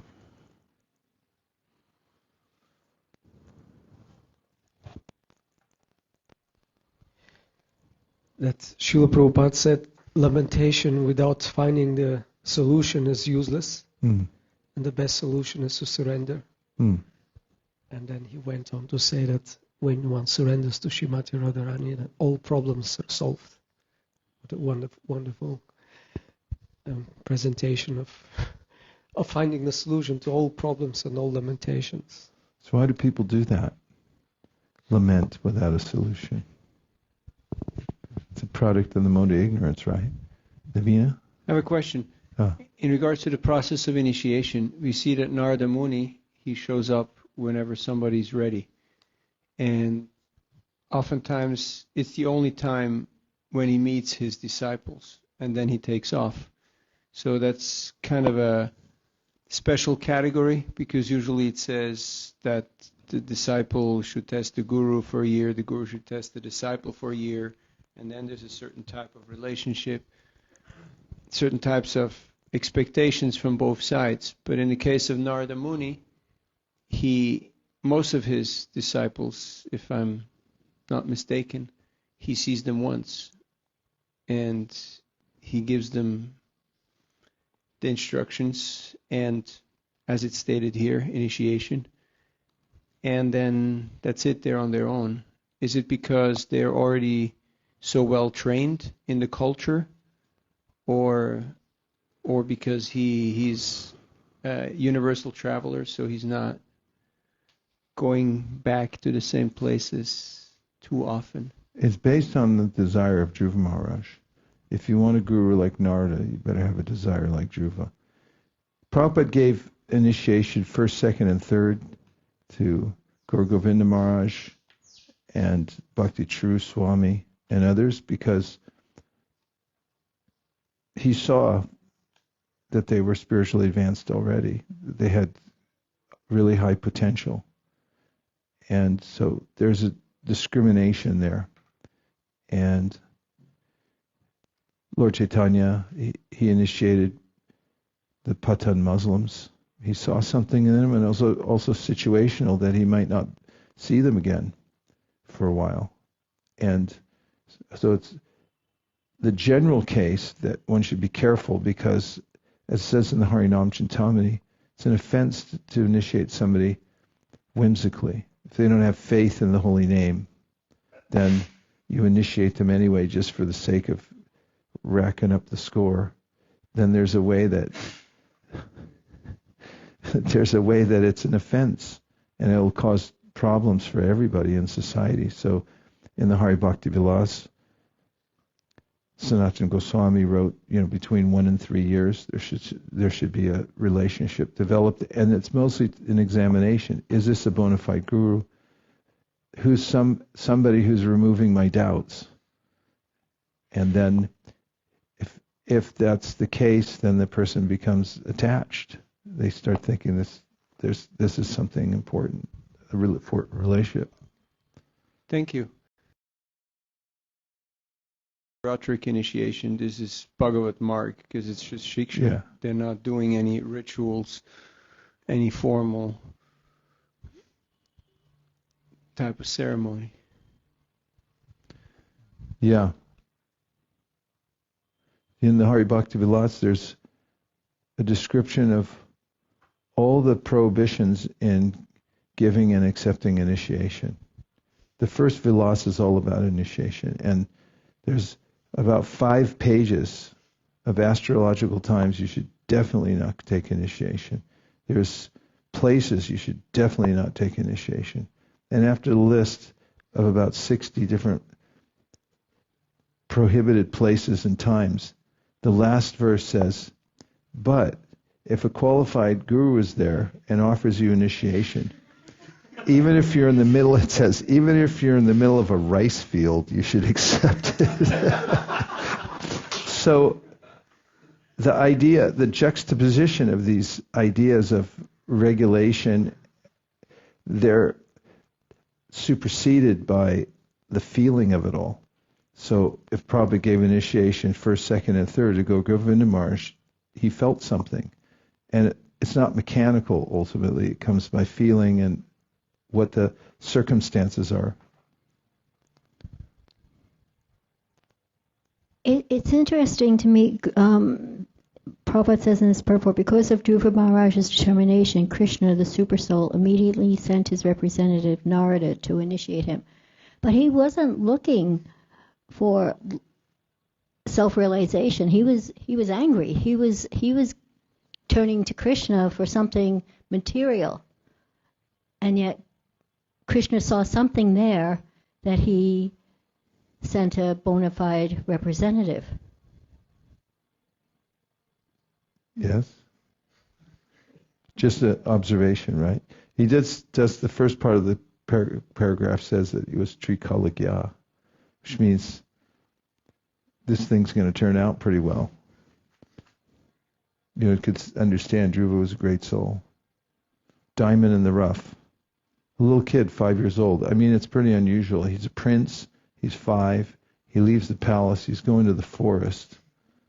Okay? To get a throne. I mean, he wasn't, Yeah. He's got quite a motive. But Chaturvida bhajante mam, jana sukritina arjuna, arto jignasa artiti gyani chabharatarshava. If Krishna himself declares it in the 7th chapter of the Bhagavad Gita, if it's pointed towards me, whether it's for artha, wealth, whether it's distress, whether it's whatever, it's still pious.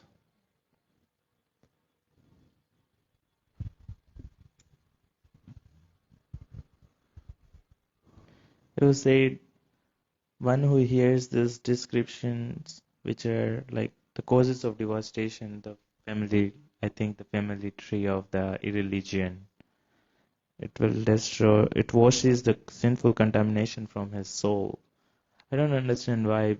I understand why hearing and chanting about Krishna can wash the sinful contamination, because it is transcendental, and soul is also transcendental, and continuous association with the transcendental vibration can spiritualize or wash away. But how can this material, like family tree of irreligion, can wash away?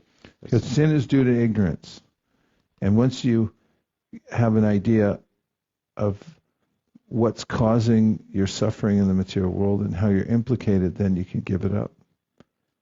And that's one of the ways the Bhagavatam objectifies all of these qualities that a conditioned soul is not even aware of, just thinks it's normal. In fact, they glorify them, lust and all those things. So by sambandha jnana, or understanding a relationship with Krishna and also our non-relationship with the material world, there's a way in which our intelligence becomes empowered and we attain what's called vivek, or this laser-focused discrimination through which we decide through our empowered intelligence to give up the material world. So there's a way in which Prabhupada there are various other verses like this, like at the end of the 7th canto, when Narada is instructing Vasudeva, said to give up, one of the verses, to give up attachment to wealth, you can discuss the burden of possessing it. I always thought that was genius. And that there are a number of other methods. So once you are able to identify, why do I feel so crummy all the time? I'm always in anxiety. It's like, well, you're carrying this burden around with you. What is it? It's your wealth. I always thought it was a good thing. And then you realize, like, forget it. So when you objectify these, and they're really being objectified, they're being personified. They were born. There's like, do you want those guys running around your house? Here, little harsh speech. Come over here. What have you got to say?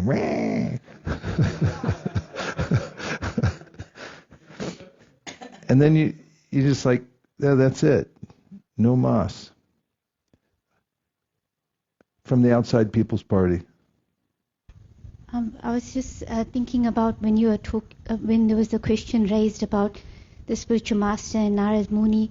I was thinking about Prabhupada when Devamrita Swami was visiting New Govardhan, he mentioned that sometimes devotees, they hanker for the physical association of the spiritual master, and he was sharing that when he was taking part in the Chaitanya Charitamrita, the marathon to print the Chaitanya Charitamrita with Rameshwar Prabhu, he was part of that party. Then Prabhupada came and he visited, and he was doing some work, and Prabhupada only looked at him and he just made the sound and he said that's the only interaction he had with Prabhupada. But we see the caliber of Devamrita Swami and devotees like yourself and Prabhupada disciples, that they're carrying on the mood of Prabhupada, the potency of just a moment's association. And some devotees even got initiated just through the post. They never met Prabhupada. And just wanted to also the point about Dhruva Maharaj, that he was only 5 years old. When Bhanu Swami was stranded at New Govardhan during the COVID, he gave a series of lectures, and he was talking about how Bhakti Yoga, there's no bar, even the child in the womb can perform devotional service, just like Prahlad Maharaj, and even different species like Jatayu can do devotional service. Thank you. Thank you very much. Nice points. Haribol. 50 more points for the Outside People's Party. Okay. Gopal Champu. I had a point related to what Mataji just said, as far as in the story of Dhruva Maharaj, we see that devotional service is immaterial. Anyone can perform at any age, and they can actually be a very advanced devotee as well. But at the same at the same time, being in a institution such as ours and being in the material world, there's a way that there has to be some checks and balances. Because, like, for example, would we let Dhruva Maharaj, be a guru in our society? Like, a 5-year-old boy now initiating disciples or something like that. So how to have that balance where they can be a very elevated personality, but at the same time, because we're in an institution and materials, how do we... Is that a question? Yeah, how do we keep the balance where sometimes someone may be very, very spiritually qualified, but because we're, in the material, sometimes we may not recognize it, or, or it might not be given You have proper... to be vigilant. Yeah. You have to be vigilant. Yes.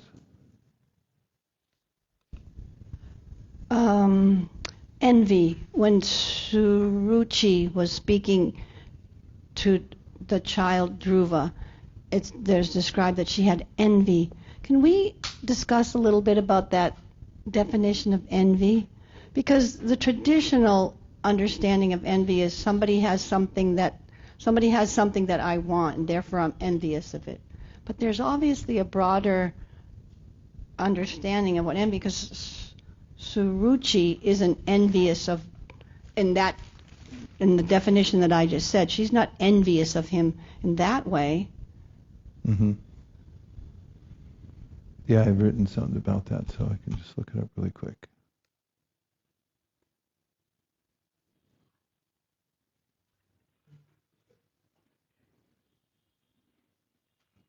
Envy. Coming out in my new book called Abandon Envy for a Freer and Better Life.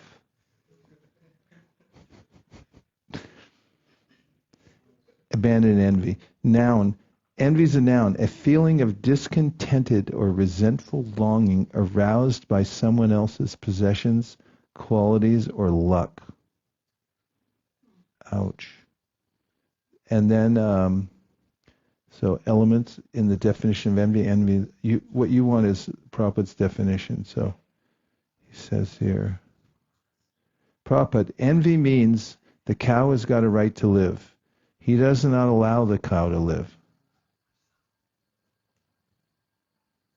We're having technical difficulties. What happened?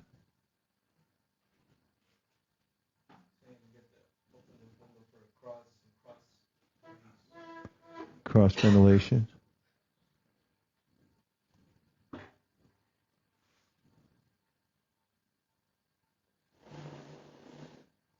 Okay? Okay, here goes.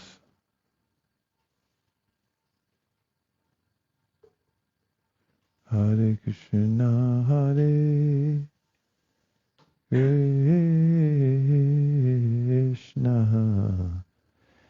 Envy means the cow has got a right to live. He does not allow the cow to live. That is envy. You cannot understand this? Suppose you are walking. You have got a right to walk. I have got. If I kill you, you cannot walk. That is envious. Everyone's got a right to live, just like the camel. God has given their food. They are accustomed to eat these thorny twigs. So Krishna has given that. Let them eat and live. Why you should interfere with his living condition? Do not interfere with others is right.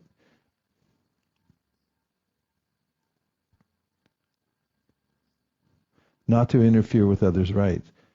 The Mahabharata says, non-envy, always desiring the welfare and advancement. That's non-envy. Sajanatoshini. What is envy? Are envy and love opposed to each other? To become happy on seeing others' distress and to become distressed on seeing others' happiness is called envy. Envy and love are contradictory. Wherever there is envy, there is no question of love, and wherever there is love, there is no question of envy.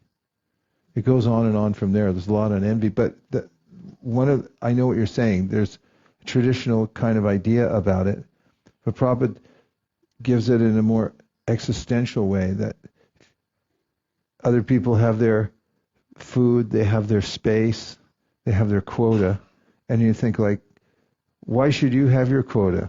I should have everybody's quota.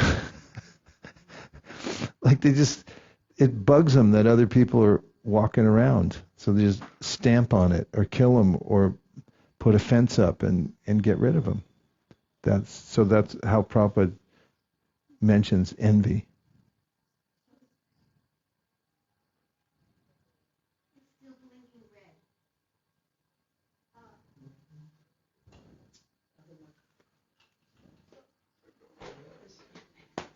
So does that mean that anybody just that... close that all the way because the bugs yeah. come in. Sorry. Excuse me. That's all right. Does that mean that anybody that we don't like, that bugs us, that means we have some envy there? That's how we can detect that there's envy in the heart? You know, sometimes... I hope not. Sometimes... Because sometimes there's... a person like myself might think, no, I'm not staying, don't worry, sit down. A person like myself might think, oh, that person has a characteristic or a personality trait that isn't quite appealing to me, and therefore I don't like him. Does that mean that's my envy manifesting in that way? Yes. Well, could be. I mean, could just be a personality difference. But the way Krishna describes in the 12th chapter of the Bhagavad Gita that we should interact with others is more equipoised towards other people. It may be just a matter of, it could be kind of a touch of envy. I just remember growing up with my brother. I didn't like the way he chewed, so I get upset. Like, stop chewing like that. It's like, you stop looking at me. It's like, bang, bang, bang. and I, when I think about it as an adult and I have a good relationship with my brother, it's sort of like, kind of envious. Like, you're in my space, taking up my oxygen, taking up the intention in the room. Yeah, something like that. All right, well, thanks for coming in. Okay, two more. Hare Krishna, Guru Maharaj. So, I really found it interesting that Suruchi was actually envious of Dhruva Maharaj, but she actually said first to worship the Supreme Personality of Godhead. And Srila Prabhupada comments in one of the purport that indirectly, the words of Suruchi were a benediction for Dhruva Maharaj, for because of the influence of his stepmother's words, he became a devotee. So my question is, why is that? I mean, she was envious. Was it some cultural momentum or? Yeah, and Krishna can present himself through any medium. She's really his Vartmana Pradakshika Guru. I mean, there's so many unlikely people who introduce Krishna consciousness to others. They may not be devotees themselves, but then, like the prostitute in Bilva Mangal Thakur, it's like, you should just worship God. Why are you bothering with me? And that was enough. My Vartmana Pradakshika Guru was Richie Korsa, and he was he always says to me, I'll probably never do anything good in my life, but at least I know I did one good thing. I got you into Hare Krishna.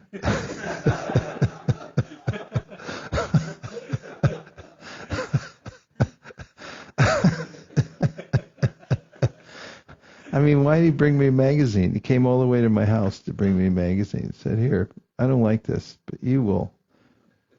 It's Krishna's arrangement somehow. Prabhu. Yeah, just wanted to add something to the envy, because I was also intrigued by why Prabhupada uses this word, and I checked in many places. The Sanskrit is either dveshti or even himsa, which has much more direct meaning of something different than the standard definition of just being uncomfortable because somebody has something more than you. So that's the more subtle, but if we look, it seems Prabhupada used that English word for other Sanskrit words which have more strong, and it starts with, being uncomfortable, then I don't like you. That's the next step, and then, I hate you, and then I'm ready to injure you because of that. So it grows. And then there are so many Sanskrit words for all these subtleties, but we just have envy, hate. So Prabhupada, just specific usage and translation, I think that's a question. Thanks, that's a good point. And just one other thing about the initiation. Like Eskimos know all about different kinds of snow, because they're acquainted with snow. We just say snow, but they know lots. Yes? About the initiation, Navina Prabhu mentioned that it's not Pancharatrika, but Bhagavata, but it seems it is Pancharatrika because he gave him mantra, and then the murti, that's something else. Murti to worship, that's what Pancharatrika is. And mantra he really felt connected to him also, because he was following so strictly. That's another part I was thinking about when we were talking about that part, is Dhruva took it to heart and followed so precisely and was so successful that it's, as we say, you're connected to the Guru through following the instructions anyway, right? But, okay, couple more verses before we have to go. This is text number 25, or is it 26? 26. How wonderful are the powerful Kshatriyas. They cannot tolerate even a slight infringement of their prestige. Just imagine. This boy is only a small child, yet harsh words from his stepmother proved unbearable to him. Purport. The qualifications of the Kshatriyas are described in Bhagavad Gita. Two important qualifications are to have a sense of prestige and not to flee from battle. It appears that the Kshatriya blood within the body of Dhruva Mahārāja was naturally very active. If the Brahminical, Kshatriya, or Vaishya culture is maintained in a family, naturally the sons and grandsons inherit the spirit of the particular class. Therefore, according to the Vedic system, the samskar, or reformatory system, is maintained very rigidly. If one fails to observe the reformatory measures current in the family, then immediately he is degraded to a lower standard of life. Narada Uvacha. The great sage Narada told Dhruva, my dear boy, you are only a little boy whose attachment is to sports and other frivolities. Why are you so affected by words insulting your honor? Ordinarily, if a child is rebuked as a rascal or fool, he smiles and does not take such insulting words very seriously. Similarly, if words of honor are offered, he does not appreciate them. But in the case of Dhruva Mahārāja, the Kshatriya spirit was so strong that he could not tolerate a slight insult from his stepmother, which injured his Kshatriya prestige. 28. My dear Dhruva, if you feel that your sense of honor has been insulted, you still have no cause for dissatisfaction. This kind of dissatisfaction is another feature of the illusory energy, because every living entity is controlled by his previous actions, and therefore there are different varieties of life for enjoying or suffering. Purport. In the Vedas it is said that the living entity is always uncontaminated and unaffected by material association. The living entity gets different types of material bodies because of his previous fruit of actions. If, however, one understands the philosophy that as a living spirit soul he has an affinity for neither suffering nor enjoyment, then he is considered to be a liberated person. It is confirmed in Bhagavad Gita, Brahmabhuta Prasanatma, when one is actually situated on the transcendental platform, he has nothing for which to lament and nothing for which to hanker. Bhagavad Gita 18.54. Narada Rishi, first of all, wanted to impress upon Dhruva Mahārāja that he was only a child. He should not have been affected by words of insult or honor. And if he were so developed as to understand honor and insult, then this understanding should have been applied in his own life. He should have known that honor and dishonor are both destined only by one's previous actions. Therefore, one should not be sorry or happy under any circumstances. 29. The process of the Supreme Personality of Godhead is very wonderful. One who is intelligent should accept that process and be satisfied with whatever comes, favorable or unfavorable, by his supreme will. Purport. The great sage Narada instructed Dhruva Mahārāja that one should be satisfied in all circumstances. Everyone who is intelligent should know that because of our concept of bodily existence, we are subjected to suffering and enjoyment. One who is in the transcendental position beyond the concept of bodily life is considered to be intelligent. One who is a devotee especially accepts all reverses as gifts, one who is a devotee especially accepts all reverses as gifts of the Supreme Lord. When a devotee is put into distress, he accepts this as God's mercy and offers him repeated obeisances with his body, mind, and intellect. An intelligent person, therefore, should be always satisfied depending on the mercy of the Lord. Now you have decided to undertake the mystic process of meditation under the instruction of your mother, just to achieve the mercy of the Lord. But in my opinion, such austerities are not possible for any ordinary man. It is very difficult to satisfy the Supreme Personality of Godhead. Purport. The process of Bhakti Yoga is simultaneously very difficult and very easy to perform. Sri Narada Muni, the Supreme Spiritual Master, is testing Dhruva Mahārāja to see how determined he is to prosecute devotional service. This is the process of accepting a disciple. The great sage Narada Muni has come to Dhruva under the direction of the Supreme Personality of Godhead just to initiate him.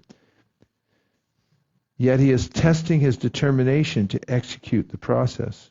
It is a fact, however, that for a sincere person, devotional service is very easy. But for one who is not determined and sincere, the process is very difficult. 31. Narada Muni continued, after trying this process for many, many births and remaining unattached to material contamination, placing themselves continually in trance and executing many types of austerities, many mystic yogis could not find the end of the path of God realization. For this reason, my dear boy, you should not endeavor for this. It will not be successful. It is better that you go home. When you are grown up, by the mercy of the Lord, you will get a chance for these mystic performances. At that time, you will execute this function. Purport. Generally, a thoroughly trained person takes to spiritual perfection at the end of his life. According to the Vedic system, therefore, life is divided into 4 stages. In the beginning, one becomes a brahmachari, a student who studies Vedic knowledge under the authoritative guidance of a spiritual master. He then becomes a householder and executes household duties according to the Vedic process. Then the householder becomes a vanaprastha, And gradually, when he is mature, he renounces household life and vanaprastha life and also takes two sannyas, completely devoting himself to devotional service. Generally, people think that childhood is meant for enjoying life by engaging oneself in sports and play. Youth is meant for enjoying the company of young girls, and when one becomes old at the time of death, then he may try to execute devotional service or a mystic yoga process. But this conclusion is not for devotees who are actually serious. The great sage Narada Muni is instructing Dhruva Mahārāja just to test him. Actually, the direct order is that from any point of life one should begin rendering devotional service. But it is the duty of the spiritual master to test the disciple to see how seriously he desires to execute devotional service. Then he may be initiated. There you have it. And that's our reading for today of the Srimad Bhagavatam. If you haven't had your fill, you can borrow a book and go upstairs. Keep reading.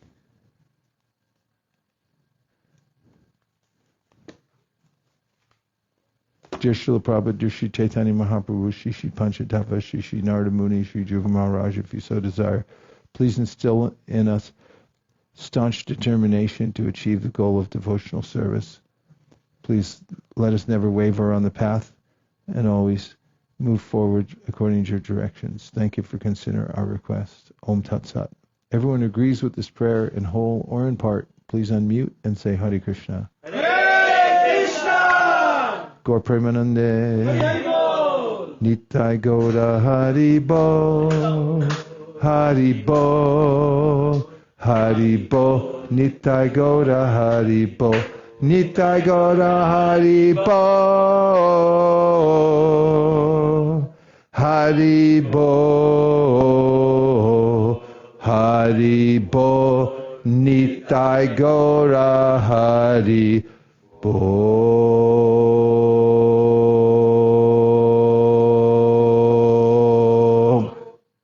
Vanchakalpatarishya kripasinabhevacha patitanam pavanebhyo vaishnavebhyo namo namaha. Natakoti Vaishnavini ki jai. You don't have to go home, but you can't stay here. And just one announcement.